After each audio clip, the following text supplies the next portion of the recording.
Welcome back to another video from Gnome Works. Today we're going to show off how we make our world's greatest mug. So we start with 1 pound 1 ounce of 4-mile clay is what I call it. I dig this clay locally and it comes out of the ground pretty good to make, but I do add some things so it warps less and has a little more heat tolerance.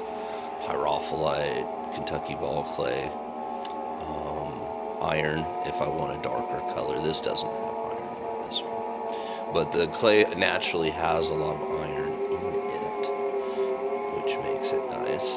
But it is what you would consider wild clay other than that, and it hardens really well. The way you can tell is when you put it in the microwave, the handle doesn't get hot, which means it doesn't absorb any water at all. Anyway, here you can see me doing some pulls. It's important to me to make the mugs tall because a short, squat mug is going to spill. It's going to get cold faster. So I always try to make a nice tall mug with a slight belly at the bottom so that the bulk of your hot beverage stays warm longer.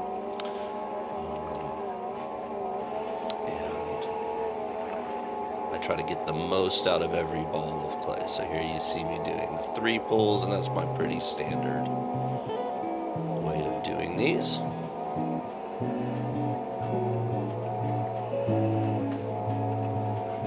Almost all potters make mugs, but I think the difference with me is that I went into pottery with the intention of creating the greatest mug or a better mug. I just couldn't find it out there.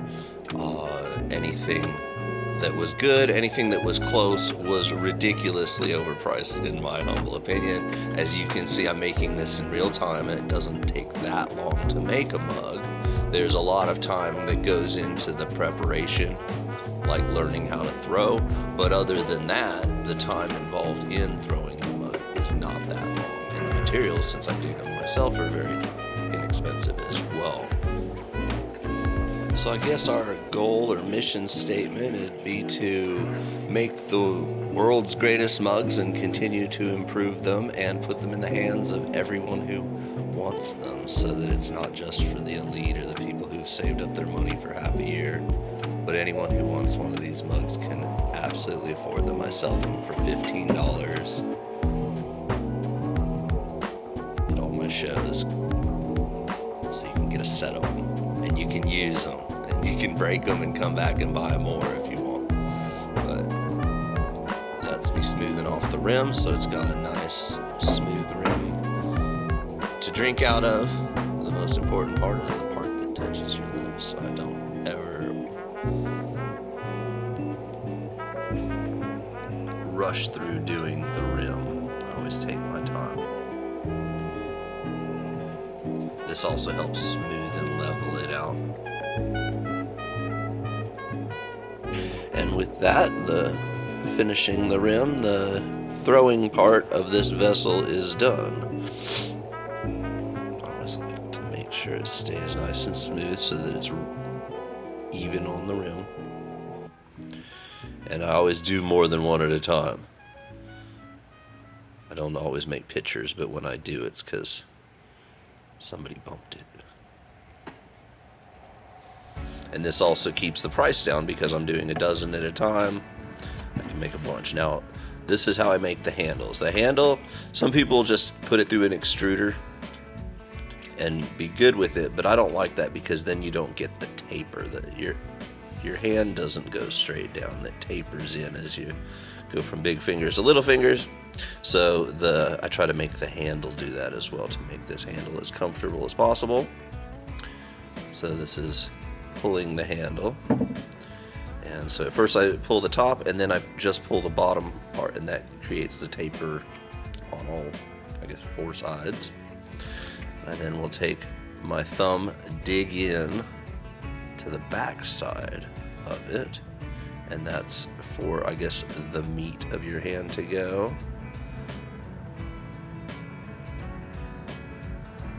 Make a little mug handle shape, and here's it again up close. So I just take a coil of that same clay that I was using to throw with, and I pull it down, lengthening it, smoothing it.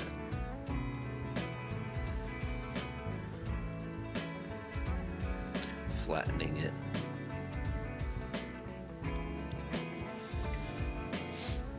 And again, making them all at the same time saves on time, keeps prices low for y'all. I can usually make about 2 dozen of these in a day, as well as other tasks in the pottery studio. But yeah, it was actually a mug that got me into this whole pottery journey. I was on vacation in Pagosa Springs, Colorado, and we went to a pottery gift shop there, and they had these mugs. They were all right, little kind of bottom heavy mug, and it was like $65, and I'm like, well, I learned how to do this in my pottery class at college. So why buy one for $65 when I can make my own for several $1,000s in equipment? So here I am attaching the handle. I have to close one eye so I can make sure to get it right in the middle. Otherwise it feels weird when you hold it. Anyway, we smooth the connections. And the very last thing I do when attaching the handle is I put my pinky right there on the bottom and I dig it in. This helps attach it better, but it also leaves a little groove that when you're holding it, your pinky kind of naturally falls into. And that's my pinky promise to y'all, just to let you know, this is the best mug I can possibly make. Up to this point anyway, you know, who knows what's going to happen in the future, but you have a little pinky groove. I cut it off and flip it. That's important, otherwise they crack on the bottom for some reason. And you can see that pinky groove perfect. I smooth it out a little bit so that there's no little things that catch you. All this turns into rock when it gets fired. It does not stay this soft. And we put it overnight under the plastic, and that helps handles attach even better. A little pumpkins through there for you, a little sneak peek.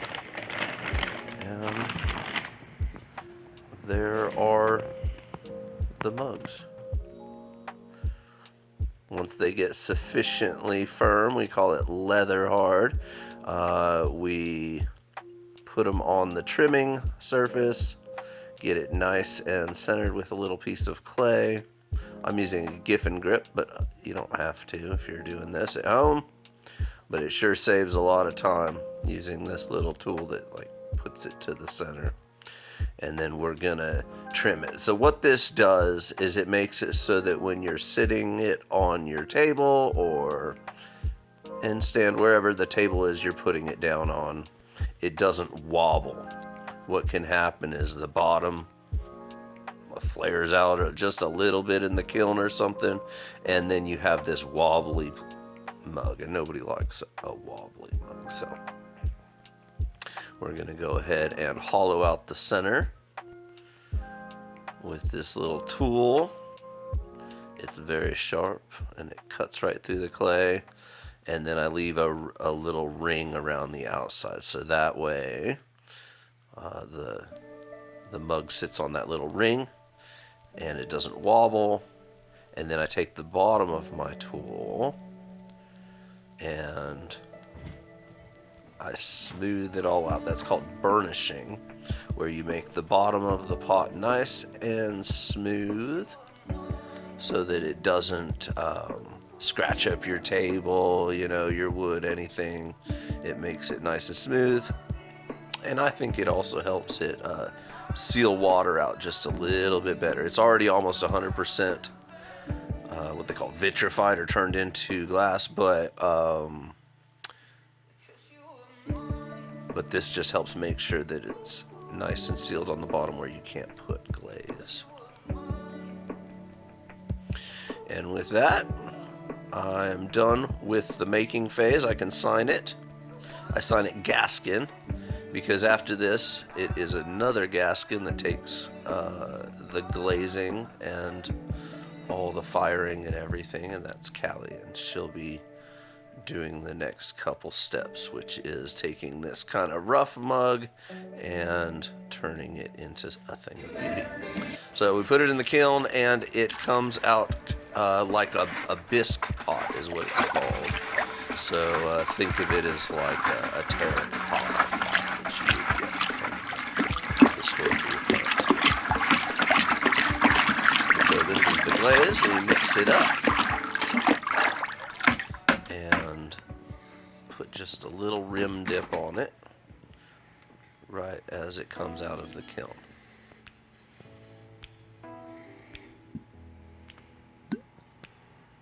Just like that. And this is going to give some layer to it in the final firing. You'll be able to see the different layers of glaze. And this is round 2. Callie dips it in. And this makes it nice and pretty, sealed. And then the inside, we'll have some white glaze.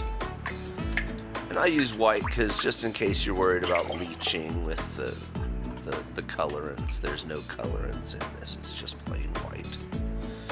And no lead or anything ever goes into our glaze, so it's completely tooth safe. It doesn't crack, so you don't seem to get the little issues that older pottery had with kind of the cracking. And we fire it one more time, this time up to 2300 degrees, and it comes out beautiful and blue. And well, for yourself. And there it is, the perfect mug. The bulge at the bottom helps to retain heat. You can put your hand in it, see how the pinky goes in the pinky hole, and your hands fit perfectly in these little grooves. Tastes like winning.